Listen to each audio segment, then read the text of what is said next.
So we provocated a few of you with the previous video. We apologize for it, but we still stand firm on our main message that we should support good third-party titles like Mario Rabbids Kingdom Battle and developers who are fair towards us Nintendo fans.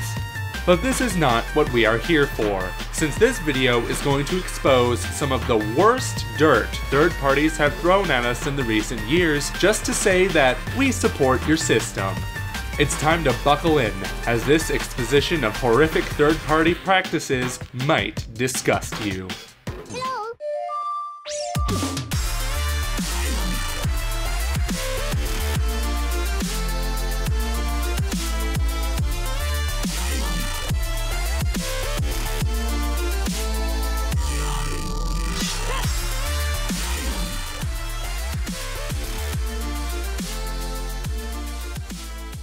Bad third parties. You know what? We hate them and don't want them on our systems. They tarnish the good name of Nintendo, and then when their half-assed ports don't sell, they throw the blame at us, the consumers.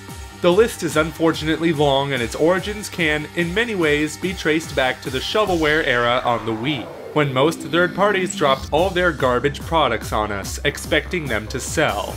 In the process, we all burned our fingers or got tricked to wait for a product that came way too late, and which we had lost complete interest in. I, for once, can easily admit that I waited months to play Watch Dogs on the Wii U just to be greeted with horrific frame rate hiccups, missing features, and no DLC. And this isn't something new, since if it isn't the frame rate, then it is a botched multiplayer, missing stages or content, and a complete lack of additional downloadable content or updates.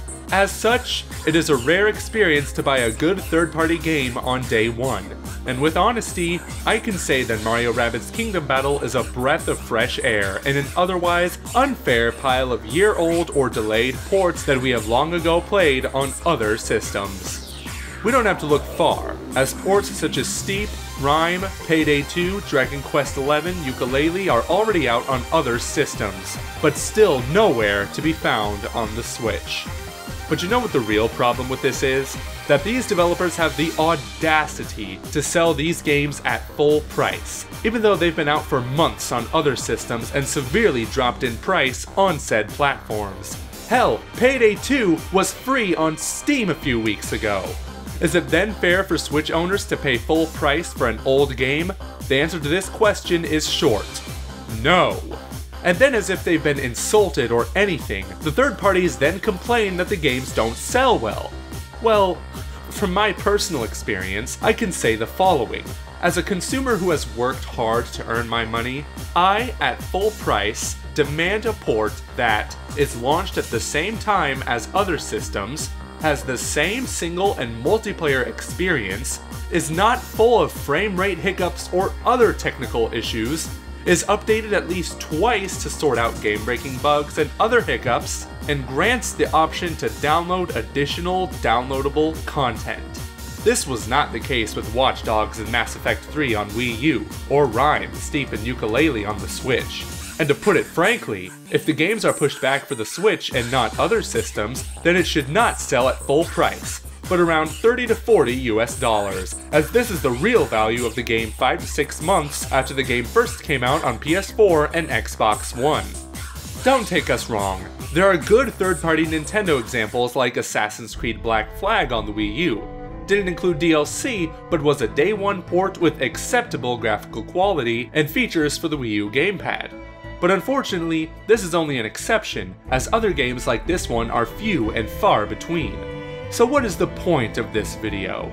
Well, for one, to expose the dirty practices of third parties towards Nintendo, their systems, and the consumers. And secondly, to demand fair and just treatment from third parties, as they need to rethink their approach in order to change some of the negative opinions and attitudes that revolve around third-party ports to Nintendo systems.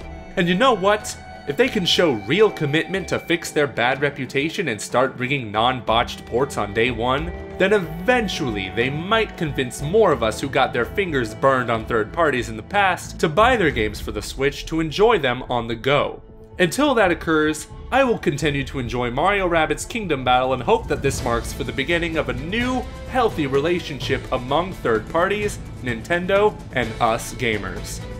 Finally, we want to say that Bethesda's case is a little different, as Skyrim, even though it is a 6-year-old game, is being heavily improved and enhanced for the Switch, with intuitive motion controls and even Zelda skins with the Almighty Master Sword. Is it worth $60 in 2017? Not necessarily. But is it welcome? Yes, if it brings more Day 1 Bethesda games to the Switch.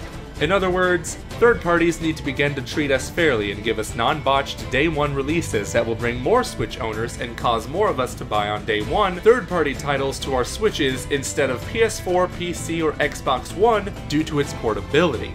A big thanks goes also to all our patrons and Patreon royal producers Transcendent Sacred Courage and Kenyatta Ali, and all of you who watched this video.